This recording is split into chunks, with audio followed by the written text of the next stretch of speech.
Buen día, bienvenidos a otra emisión de nuestro programa Con Justicia del Servicio de Evaluación Pericial y la Especialización en Psicología Forense y Criminal de la Fundación Universitaria Konrad Lorenz.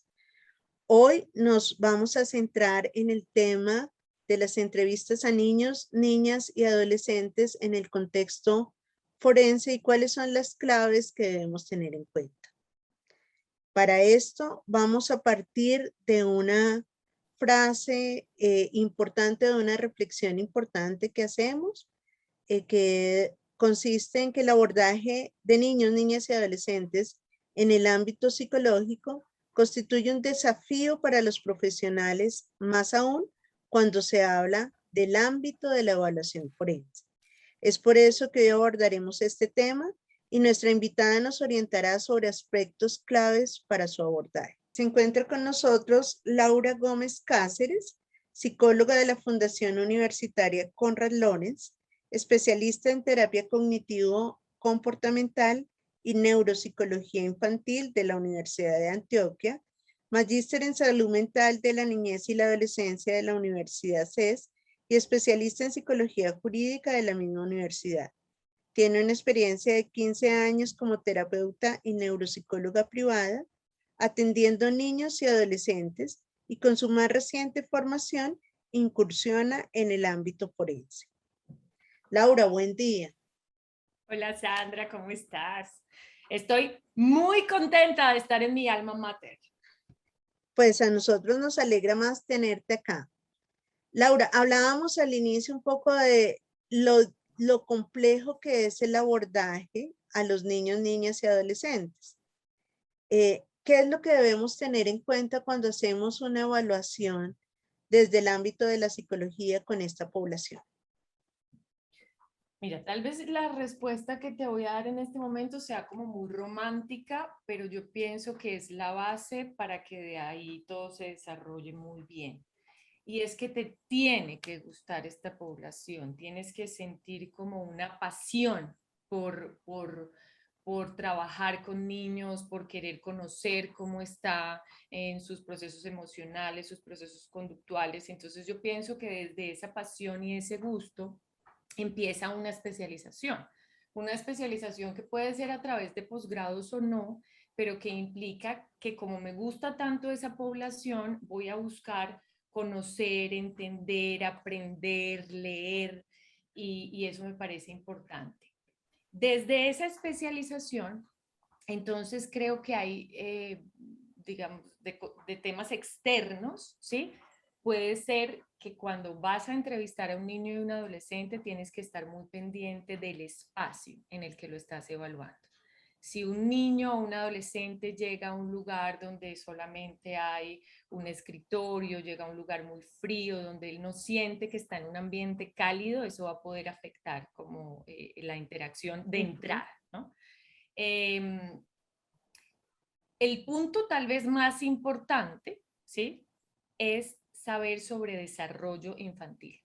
Si tú no sabes sobre desarrollo infantil, si tú no comprendes a los 2 años cuál es el tipo de lenguaje que un niño tiene, si tú no comprendes cognitivamente qué preguntas te va a poder responder y qué preguntas no te va a responder, cuáles son los tiempos de atención que tiene un niño de 3, 4, 5 años. Y entonces aquí vamos a hablar de desarrollo normotípico, tienes que saber de eso, pero también tienes que saber de desarrollo o de trayectorias de desarrollo no normales, ¿no? Atípicas, porque entonces tú puedes evaluar un niño que tenga un trastorno del espectro autista, tú puedes evaluar un niño con un trastorno de lenguaje, tú puedes evaluar un niño con un trastorno posicional desafiante, con déficit de atención, con hiperactividad, que todos los que hemos trabajado con niños sabemos que eso hace que el reto de entrevistarlos y que puedan contarnos lo que les está pasando es bastante complejo. Entonces, tienes que saber de desarrollo normotípico y tienes que saber también de trayectorias de desarrollo atípico.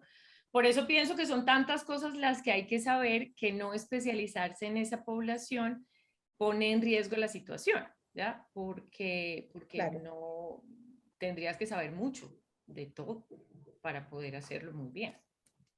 En cuanto a la metodología o la forma de evaluar, ¿qué nos recomiendas? Mira, nosotros como psicólogos infantiles no leemos pues el aura en los ojos de los niños, ni tampoco sentimos la vibra, ¿no? Ujú, Los niños no tienen la capacidad para contárnoslo todo de manera inmediata, motivo por el cual cuando tú vas a hacer una entrevista con niños y adolescentes, tú tienes que empaparte del contexto en el que está ese niño. Tú tienes que hablar. Yo recomiendo, claro que cada caso es particular, pero recomiendo hablar con anticipación con padres, recomiendo hablar con abuelos, recomiendo hablar con profesores. ¿Por qué? Porque esta es la gente que te va a dar el contexto, que te va a ujú. decir si el niño muestra una conducta extraña, que te va a decir si los comportamientos que el niño tiene lo han afectado o no lo han afectado, ¿cierto? Y a través de una entrevista muy juiciosa que tú hagas a cuidadores, a padres, a profesores, tú podrás construir una entrevista muy juiciosa para el niño, en la cual a través de actividades que en algunas ocasiones pueden ser lúdicas, en otras no, pero que el niño vaya fluyendo con la entrevista, o sea, que el niño vaya sintiendo que va hablando de una manera muy natural. Hay momentos y preguntas, sobre todo en el ámbito forense, en que eso pues no puede ser tan lúdico, pero siempre debe ser muy respetuoso y siempre debe ir a un ritmo acorde con el niño. ¿A qué me refiero con esto? No nos podemos acelerar, pero tampoco podemos ir demasiado lento, porque si yo me acelero, el niño se va a sentir presionado y se va a callar. Pero si yo voy muy lento, el niño se va a aburrir y va a empezar a mirar para otro lado, ¿sí? Tener en cuenta, hay una cantidad de documentos absolutamente espectaculares que te dicen, por ejemplo, antes de los 5 años, cómo debe preguntar, después de los 5 años, cómo debe preguntar, pero ojo, esto no es un corte, no es que el niño cumplió 5 años, entonces ya le puedo preguntar lo otro, ¿cierto? Sino que yo debo ir evaluando en esa entrevista como debo ir perfilando quién es ese chiquito para poder saber eso. Entonces, preferir preguntas de tipo qué, cómo, cuándo, dónde, evitar las preguntas por qué, porque un niño a los 4 años no te sabe responder el porqué de las cosas, Ujú. aunque hay niños que son volados en el lenguaje y logran describirte el porqué de las cosas. Pero digamos que hay una cantidad de tips que en ese sentido les recomiendo pues mucha lectura. Sattler es una persona que ha estudiado profundamente ese tema y tiene una cantidad de textos con 1150 recomendaciones al respecto. Ángel Carrasco también tiene un texto súper bonito sobre entrevista a niños y adolescentes. Y es como que te da el paso 1, 2, 3 para saber cómo debes preguntar, cómo debes preparar la entrevista. Entonces, leer mucho es la recomendación. Gracias, Laura. Digamos que ya hemos tocado un poco este tema, pero ¿cómo se logra una entrevista sin revictimizar al niño, niña o adolescente? Eh, Obviamente, el primer punto aquí es la empatía, ¿no? Y me ha pasado como psicóloga clínica que a veces nosotros escuchamos tantos problemas, escuchamos tantos rollos y como que los niños nos pueden estar contando algo supremamente difícil que les está pasando y nosotros lo asumimos como parte del discurso porque estamos embebidos en esta historia. Entonces el tema de empatizar y entender que específicamente en el ámbito forense ellos nos están contando cosas que los han afectado o que nosotros estamos hipotetizando que los pudieron afectar, debemos ser respetuosos. Debemos ser respetuosos desde, vuelvo a lo mismo, si a mí no me gusta esta población y yo la voy a atender, ellos se van a dar cuenta. Y se van a dar cuenta, pero no van a saber qué hacer con eso, porque entonces ustedes me pueden decir, bueno, pero es que con los adultos pasa igual, pero es que un adulto puede saber que el psicólogo que está enfrente, que lo está entrevistando, está haciendo una pésima entrevista. Un niño no tiene cómo defenderse de esa situación. Ujú. Y no, digamos que él no necesariamente, si es como respetuoso a esas figuras de poder, entonces él no se va a salir del consultorio, sino que se puede quedar ahí, pero lo estamos revictimizando. Lo podemos revictimizar a través de preguntas inadecuadas en las cuales cuestiono el por qué él hizo X o Y cosa. esas preguntas del por qué. Entonces, si estamos evaluando una situación en la que él pudo haber sido dañado, abusado, irrespetado, entonces le pregunté, ¿por qué no te fuiste de ahí? Como ese tipo de cosas para el niño inmediatamente es como, entonces yo me debía haber ido, entonces ¿por qué no hice eso que yo tenía que hacer? Eh, Pienso que hay muchas formas, como te decía ahorita, lúdicas y didácticas de que los niños cuenten cosas. El lenguaje no puede ser la única estrategia de comunicación en una evaluación forense de niños, porque el lenguaje es justamente lo que todavía no tienen tan desarrollado. Entonces, el utilizar los dibujos, el utilizar materiales como plastilina, el tener a disposición juegos, ¿cierto? Esto no significa que tu consultorio o el lugar donde tú trabajas tiene que ser Disneyland, ¿no? No tiene que ser un lugar completamente colorido, lleno de miles de juguetes, para nada, porque eso también los distrae, ¿no? Y también los desubica, pero sí debe ser un espacio acorde con lo que ellos están, con lo que ellos te van a transmitir. Entonces, por ejemplo, cuentos, todas estas estrategias hay que utilizarlas. No concibo un consultorio donde vayas a evaluar un niño, donde no tengas unos buenos marcadores, donde no tengas unas buenas hojas, donde no tengas plastilina, rompecabezas, ¿sí? Porque todo eso, por ejemplo, un rompecabezas puede distensionar un momento complejo. Entonces el niño te va a hablar de algo y se angustia y tú le dices, no, mira, acá tengo esto, lo podemos hacer mientras vas tranquilizándote. Ese tipo de estrategias son muy sutiles, pero muy importantes y evitan que esa experiencia de volver a contar cosas pueda estar asociada con cosas negativas, con cosas positivas y no con cosas negativas. Gracias, Laura. Que ya hemos hablado un poco de la entrevista a los padres, a los cuidadores, a los docentes, específicamente con el tema de los padres. ¿Qué papel deben jugar ellos en un proceso de evaluación forense?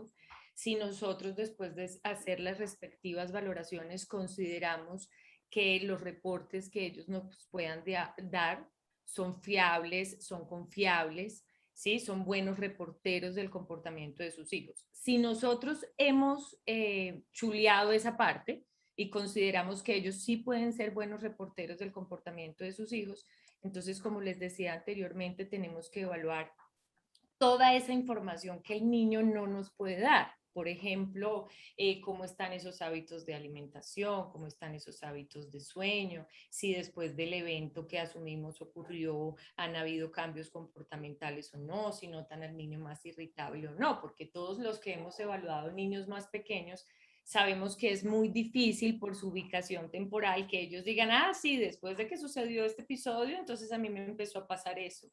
¿No? A ti no te pasa como con los adultos, que llegan a decirte, mire, estoy aquí porque esto y esto y esto. Cuando tú están en la entrevista forense, saben como cuál es el objetivo claro del por qué está ahí. ¿Sí? Gracias, Laura.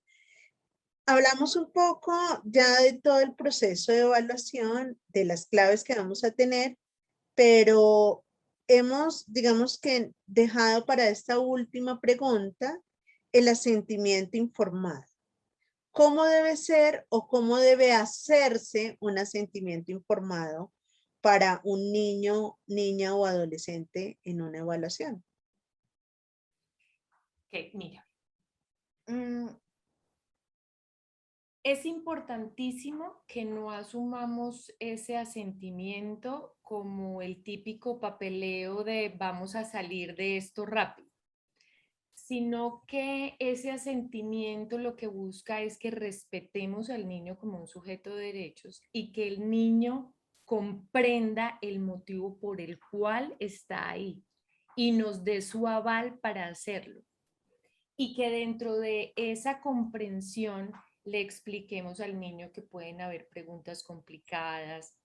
Dentro de esa comprensión le digamos al niño que podemos parar en el momento que él lo desee, que si tiene hambre, que si tiene sed, que si quiere ir al baño nos pueda decir, que si con algo se siente incómodo y no lo quiere contar, él puede no contarlo. O sea, el asentimiento no lo podemos ver como un requisito porque entonces hay papelitos muy lindos en los que tú a través de unos dibujos o de un texto muy sencillo haces que el niño ponga su nombre o haces que ponga su firma, incluso lo puedes poner a hacer un dibujito ahí.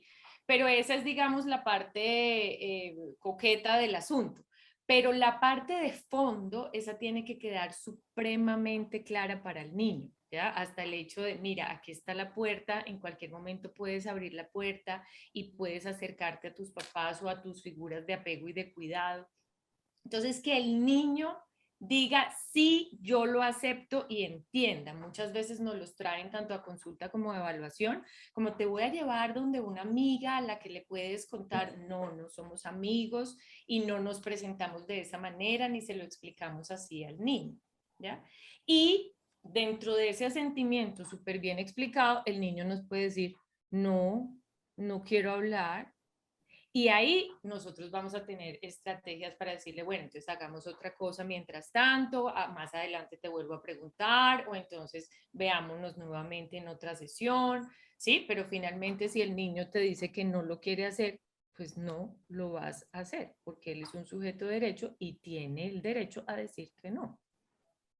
Gracias, Laura. Bueno, podemos concluir entonces después de esta charla con Laura Gómez Cáceres, que el trabajo con niños, niñas y adolescentes, específicamente la evaluación, que es, digamos, en este momento lo más atinente a lo forense, requiere como eje fundamental que le guste la población, que se interese por la población, implica un conocimiento del desarrollo evolutivo, de saber quién es ese interlocutor, de tener metodologías acordes para un niño, niña, adolescente, donde siempre sea él el eje central como un sujeto de derechos, donde su palabra tenga validez, donde sus decisiones sean respetadas. También Laura nos ha hablado de la importancia del contexto en los niños, en esa evaluación a niños, niñas y adolescentes, y cómo en este abordaje de contexto son esos referentes o personas externas como padres, docentes, personas con las que tiene un vínculo significativo que son relevantes tener en cuenta en esta entrevista. Laura, muchas gracias por hacer parte de este programa. También agradecemos a todas las personas que se unieron a nosotros en esta transmisión y los invitamos a que nos sigan en nuestras redes sociales oficiales. Allí podrán interactuar con nosotros hasta un nuevo capítulo y nos veremos con justicia. Muchas gracias.